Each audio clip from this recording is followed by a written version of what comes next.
السلام علیکم، welcome to the horror planet voice. تمام نئی ویڈیو اپڈیٹس کے لیے ہارر پلینٹ وائس کو سبسکرائب کر کے بیل نوٹیفیکیشن آن کر دیں۔ چلیے سنتے ہیں آج کی ایک روح کی دہشت ناک اور بھیانک روداد جس نے گاؤں والوں کو خوفزدہ کر دیا۔ یہ خواب نہیں تھا، میں نے جاگتی آنکھوں کے ساتھ اسے سامنے کے روشن دان میں سے روشن ذروں کی شکل میں آتے ہوئے دیکھا۔ یہ سچ ہے، اس وقت میں بستر پر دراز تھا مگر میری آنکھیں وہاں تھیں۔ پھر دیکھتے دیکھتے اس کا وجود انسانی روپ دھار گیا اور نہایت خوبصورت لڑکی کے روپ میں میرے سامنے موجود تھی، مگر اس کے خوبصورت جسم سے تعفن اٹھ رہا تھا کہ مجھے مجبوراً سرہانے کے نیچے سے رومال نکال کر ناک پر رکھنا پڑا۔ اس تعفن نے ہی مجھے اس بات کا احساس دلایا تھا کہ رات کے وقت چڑیلیں چمگادڑوں کا روپ دھار کر اپنے ٹھکانوں سے نکلتی ہیں۔ گو وہ چمگادڑ کا روپ لے کر کمرے میں نہیں آئی تھی، اور پھر میں نے دیکھا وہ حسین چہرہ آہستہ آہستہ بدصورتی اور بھیانک پن میں تبدیل ہونے لگا تھا۔ اس کی موٹی موٹی آنکھیں اندر کو دھنسنے لگی اور دانت کسی خنجر کی شکل میں نمایاں ہو رہے تھے۔ چہرے کی رنگت سیاہ پڑنے لگی تھی۔ یہ سب دیکھتے ہوئے کون ہوگا جو اپنے حواس پر قابو رکھ سکے گا؟ میرا حال بھی اس وقت قابل دید تھا۔ خوف کے مارے منہ کھلا پڑ رہا تھا اور دل کی دھڑکن اس حد تک بڑھ گئی تھی کہ مجھے یوں محسوس ہو رہا تھا کہ ابھی سینہ پھاڑ کر دل باہر آ جائے گا۔ کانوں میں شائیں شائیں ہونے لگی تھی اور پھر اچانک میرا ہاتھ سرہانے کیل کے ساتھ لٹکی ہوئی تسبیح پر پڑا اور میں نے تسبیح کو پکڑ لیا۔ بس پھر کیا تھا، اس چڑیل کے منہ سے ایک بھیانک چیخ نکلی اور پھر وہ پلک جھپکتے ہی چمگادڑ کا روپ دھار کر روشن دان سے نکل بھاگی اور میرے حواس آہستہ آہستہ بحال ہونے لگے۔ میں نے خدا کا شکر ادا کیا۔ میری عادت تھی سونے سے پہلے ہی 4 یا 5 تسبیحیں پڑھ کر سوتا تھا، اس طرح مجھے سکون مل جاتا تھا۔ میں BA کا طالب علم ہوں۔ اس مکان میں آئے ہوئے مجھے 20 دن ہوئے تھے۔ میں گاؤں سے پڑھنے کے لیے شہر آیا تھا۔ میرا تعلق کھاتے پیتے گھرانے سے تھا۔ میں بچپن سے ہی کنجوس واقع ہوا تھا۔ اگر چاہتا تو شہر میں کالج کے قریب ہی کوئی اچھا سا مکان کرائے پر لے سکتا تھا، مگر میں نے بچت کی۔ اور دوسری بات یہ تھی کہ میرے ساتھ اورنگ زیب بھی گاؤں سے آیا تھا جو مہنگے مکان کا بوجھ برداشت نہیں کر سکتا تھا۔ اس کے مجبور کرنے پر ہی ہم نے شہر سے کچھ فاصلے پر اس بستی میں یہ مکان پسند کیا تھا۔ ویسے تو مکان کشادہ، صاف ستھرا اور ہوادار تھا۔ جس کا یہ مکان تھا وہ کوئی باذوق انسان ہی تھا، اور پھر کالج آنے جانے میں کوئی دشواری نہ تھی۔ بستی سے کوئی 250-300 گز کے فاصلے پر بڑی سڑک تھی جہاں سے ہر 5 منٹ کے بعد بس مل جاتی تھی اور یہ خوشگوار سفر سب کے لیے آسان ہو جاتا تھا۔ بستی کے قریب سے ہی ایک ندی بھی گزرتی تھی اور وہاں سے ذرا ہٹ کر ندی کنارے ہندوؤں کو شمشان گھاٹ بھی تھا جہاں وہ اپنے مردوں کو جلایا کرتے ہوں گے۔ میرے کمرے کا روشن دان اس شمشان گھاٹ کی طرف تھا۔ کل چھٹی کا دن تھا۔ میں اور اورنگ زیب گھر پر ہی تھے اور دوپہر کا کھانا کھا کر ٹہلتے ہوئے اس طرف نکل گئے جہاں شمشان گھاٹ تھا۔ وہاں پرانے کھنڈر بھی تھے، مگر اب شمشان گھاٹ میں کسی مردے کو لا کر جلایا نہیں جاتا تھا۔ شاید صدیوں پہلے ہی ہندوؤں نے کسی وجہ سے مردے یہاں لانے چھوڑ دیے تھے۔ اس کی واقعی ایک معقول وجہ تھی جو سامنے آئی۔ شمشان گھاٹ سے ذرا دور ایک دھوبی سے ہمیں یہ بات معلوم ہوئی تھی جو اس طرف دوسرے دھوبیوں کے ساتھ لوگوں کے کپڑے دھو رہا تھا۔ یہ ایک عمر رسیدہ مگر مضبوط قد کاٹ کا شخص تھا۔ اس نے ہمیں اس طرف جانے سے منع کیا تھا، مگر ہم نے اس کی نصیحت پر توجہ نہیں دی تھی اور شمشان گھاٹ میں داخل ہو گئے جس کی 4 دیواری ٹوٹی پھوٹی شکل میں اب بھی موجود تھی۔ اس شمشان گھاٹ میں داخل ہوتے ہی ہمیں ایک بوڑھے برگد کے درخت پر، جو شاید 800-900 برس سے بھی زیادہ پرانا ہوگا، ہمیں سینکڑوں کی تعداد میں چمگادڑیں الٹی لٹکتی نظر آئیں۔ ہم دونوں کو شرارت سوجھی اور ہم نے پتھر اٹھا اٹھا کر ان پر برسانے شروع کر دیے، جس کے ساتھ ہی ایک شور طوفان کی مانند اٹھا اور ہم لوگ خوف زدہ ہو گئے۔ چمگادڑیں اتنی تعداد میں ہمارے سروں پر شور مچاتے ہوئے اڑ رہی تھیں کہ ان کے وجود نے سورج کی کرنوں کو بھی ڈھانپ لیا تھا، اور پھر ہم الٹے قدموں بھاگ اٹھے اور شمشان گھاٹ کے باہر آ کر ہی دم لیا۔ ہماری سانس بری طرح پھول رہی تھی اور دل کی دھڑکن بے قابو ہوئے جا رہی تھی۔ ہمیں چمگادڑوں پر بہت غصہ آیا اور ہم نے دل ہی دل میں اس بات کا فیصلہ کر لیا کہ اگلی اتوار کو چھروں والی بندوق لے کر آئیں گے اور ان چمگادڑوں کو ایسا مزہ چکھائیں گے کہ وہ شمشان گھاٹ کو چھوڑ بھاگیں گی۔ ہمیں واپس آتا دیکھ کر اس دھوبی نے تمسخر اڑانے والے انداز میں کہا، کیوں بابو جی، کیا ہوا؟ اتنی جلدی کیوں واپس چلے آئے؟ خیریت تو گزری نا؟ اس کی باتوں کی چبھن کو ہم نے بری طرح محسوس کیا اور کچھ دیر بعد اسے میں نے جواب دیا، وہ ہم اگلے اتوار کو پھر آئیں گے اور جن چڑیلوں سے تم نے ہمیں ڈرایا ہے ان کا مزاج بھی درست کر دیں گے۔ ہم بھی ہمت ہارنے والے نہیں ہیں اور نہ ہی گھبرانے والے۔ میری اس بات کو سن کر وہ شخص سنجیدہ ہو گیا اور چند لمحوں بعد بولا، بابو جی، ہماری مانو تو اپنے دل سے شمشان گھاٹ کی طرف دوبارہ جانے کا خیال نکال دو۔ وہاں داخل ہوتے ہوئے تو اچھوں کا پتا پانی ہو جاتا ہے۔ وہ لوگ بزدل ہوتے ہوں گے، ہم بزدل ہرگز نہیں۔ تم دیکھ لو گے اگلی اتوار کو کہ ہم آئیں گے اور شمشان گھاٹ میں درختوں کے ساتھ لٹکی ہوئی جتنی چمگادڑیں ہیں جنہیں تم چڑیل کہتے ہو بھون کر رکھ دیں گے۔ میں نے ذرا غصیلے لہجے میں کہا۔ میں نے دیکھا اس شخص کا چہرہ دھواں اور چہرے پر خوف کی علامت پیدا ہو گئی اور کچھ دیر بعد ہم لوگ گھر لوٹ آئے اور پھر آج کی رات میں نے پورے ہوش و حواس میں ایک چڑیل کو دیکھا اور پھر رات بھر میں اچھی طرح سو نہ سکا۔ دن چڑھنے پر جب میں اٹھا اور اپنے کمرے سے نکلا تو میں نے دیکھا اورنگزیب بھی بیدار ہو چکا تھا۔ ہم نے وضو کیا اور گھر کو تالا لگا کر مسجد چلے گئے۔ رستے میں بس ادھر ادھر کی باتیں ہوتی رہیں۔ واپسی پر بھی ہمارے درمیان کوئی خاص بات نہ ہوئی۔ دراصل اگر میں رات والی بات اورنگزیب سے کرتا تو وہ میری بات کا کبھی یقین نہ کرتا اور اسے میرے خواب سے تعبیر کرتا، مجھے بزدل سمجھنے لگتا۔ نماز کے بعد واپس گھر آئے اور ہم کپڑے بدل کر کالج جانے کی تیاری کرنے لگے۔ ناشتہ ہم شہر کے ایک مشہور ہوٹل سے کیا کرتے تھے۔ وہاں کا کھانا بہت لذیذ اور مزیدار ہوتا تھا۔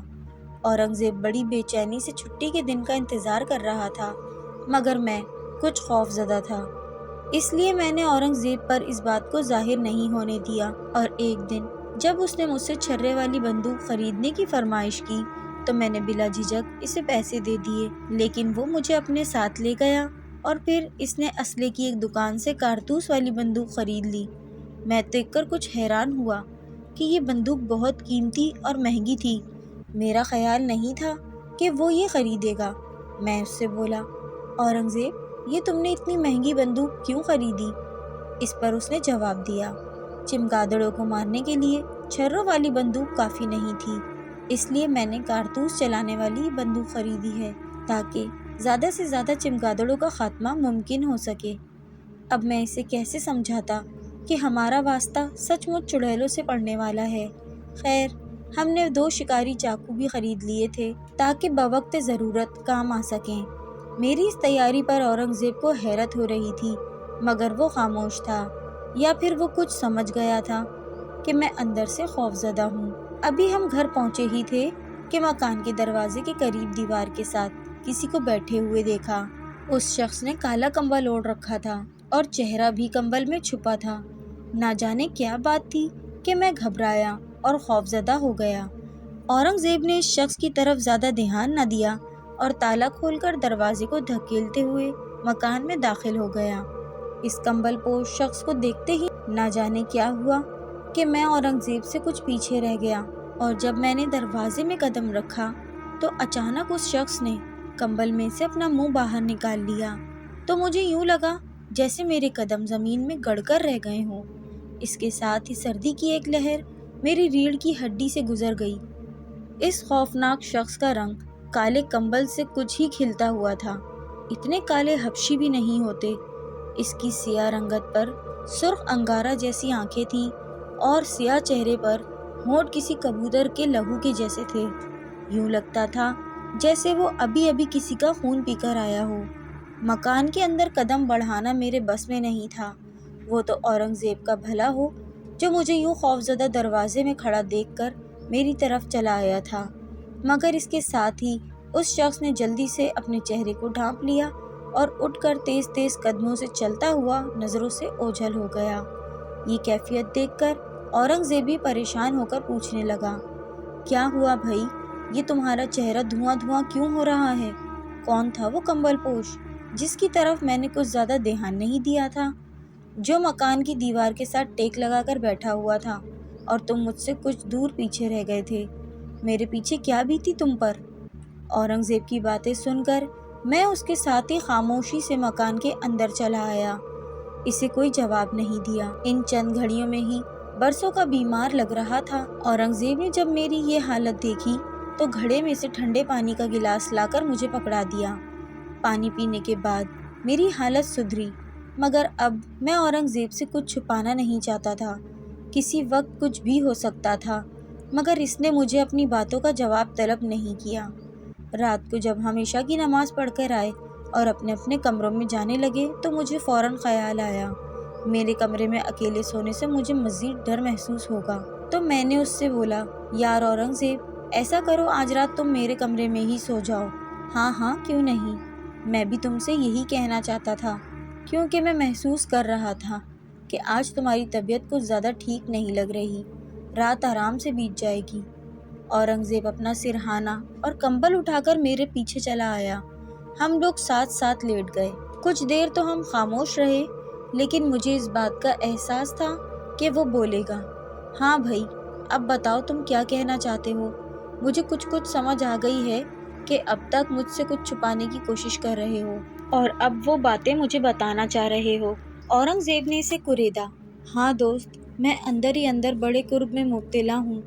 کیا ہوا؟ اس نے پرتجسس لہجے میں پوچھ لیا۔ اس پر میں نے اسے تمام واقعہ من کہہ سنایا۔ میری باتوں کو سن کر وہ گہری سوچ میں گم ہو گیا، اور پھر چند لمحوں کے بعد اس نے مجھ سے کہا، میرے دوست، تم نے اسی وقت مجھے کیوں نہیں بتایا؟ میں دیکھتا آخر وہ کمبل پوش شخص کون تھا جو ہمارے مکان کی دیوار کے ساتھ ٹیک لگا کر بیٹھا ہوا تھا۔ اس نازک لمحات میں میری جان حلق میں اٹکی ہوئی تھی۔ شاید اس کی آنکھوں کے سحر نے میری قوت گویائی سلب کر لی تھی۔ میں تم سے کیا بات کرتا، میں نے جواب دیا۔ خیر، اب اگر وہ کبھی نظر آئے تو مجھے تم ضرور بتانا۔ اب سو جاؤ، اور ہاں، سونے سے پہلے 3 بار چاروں کل ضرور پڑھ لو۔ خدا نے چاہا تو ہر شر سے محفوظ رہو گے، گھبرانے کی چنداں ضرورت نہیں ہے، اس نے کہا۔ میں نے اس کی بات پر فوراً عمل کیا اور پھر ساری رات خوب گہری نیند سویا۔ اس دوران مجھے کوئی پریشانی لاحق نہیں ہوئی۔ صبح ہوئی تو ہم معمول کے کاموں میں مشغول ہو گئے، اور جب کالج جانے کے لیے گھر سے نکلے تو میں نے دیکھا راستے میں ایک درخت کے نیچے جو موچی جوتوں کی مرمت کرتا تھا، وہ اشاروں سے ہمیں اپنی طرف بلا رہا ہے۔ یہ شخص کوئی 60-65 برس کا ہوگا۔ داڑھی کے بال تقریباً سفید ہو چکے تھے، مگر چہرے پر کوئی خاص جھریاں نہیں تھیں۔ قد کاٹ بھی مضبوط تھا۔ میں نے اورنگزیب کو موچی کی طرف متوجہ کیا اور ہم دونوں اس کی طرف بڑھے، اور قریب پہنچ کر اورنگزیب نے پوچھا، بابا جی، کیا بات ہے؟ تمہیں ہم سے کوئی کام ہے؟ خیریت تو ہے نا؟ اس کی بات پر اس شخص نے فوری طور پر کچھ نہ کہا۔ ہمیں یوں محسوس ہوا کہ جیسے وہ شخص کسی گہری سوچ میں ہو۔ معلوم ہو رہا تھا کہ وہ ہم سے کوئی خاص بات کہنا چاہتا ہے، اور وہ کافی دیر اپنا سر جھکائے بیٹھا رہا، اور ہم گمسم اسے تکتے رہے۔ اس کی بات سننے کے لیے ہم بے تاب تھے۔ کل کوئی شخص کالا کمبل اوڑھے آپ لوگوں سے ملا تھا؟ اس نے سنجیدہ لہجے میں پوچھا۔ ہاں، کل ایک ایسا ہی شخص ہمارے مکان کے دروازے کے پاس بیٹھا تھا۔ اس کا چہرہ نہایت بھیانک تھا کہ اسے دیکھتے ہی میرا دل ہول کھانے لگا تھا، میں نے جواب دیا۔ تو میرا اندازہ درست نکلا۔ یہ کہہ کر وہ خاموش ہو گیا۔ اس پر اورنگزیب نے بولا، بابا جی، آپ اس شخص کے بارے میں کیا جانتے ہیں؟ آخر کون تھا وہ، اور اسے ہم سے کیا غرض تھی؟ وہ ہمارے مکان کے پاس کیوں بیٹھا ہوا تھا؟ اس بات کا جواب میں بعد میں بتاؤں گا۔ اس وقت صرف اتنا کہنا ضروری ہے کہ اس سے ہوشیار رہیں، احتیاط بہت ضروری ہے، موچی نے کہا۔ ہم شش و پنج میں پڑ گئے اور ایک دوسرے کا منہ تکتے رہے، اور وہاں سے چل دیے۔ ابھی ہم بڑی سڑک پر پہنچے ہی تھے کہ بس آ گئی، اور ہم جلدی جلدی اس پر سوار ہو گئے۔ میں اورنگزیب کے بارے میں کچھ کہہ نہیں سکتا، البتہ مجھے کسی انجانے خطرے کا احساس ہونے لگا تھا۔ میں موچی کی باتیں سن کر اندر سے خوف زدہ ہو گیا تھا۔ اس نے مزید کچھ بتانے سے وقتی طور پر گریز کیا تھا۔ کالج میں بھی کسی لیکچر کو سننے کو دل نہیں چاہ رہا تھا۔ کوئی پیریڈ میں نے توجہ سے نہیں لیا۔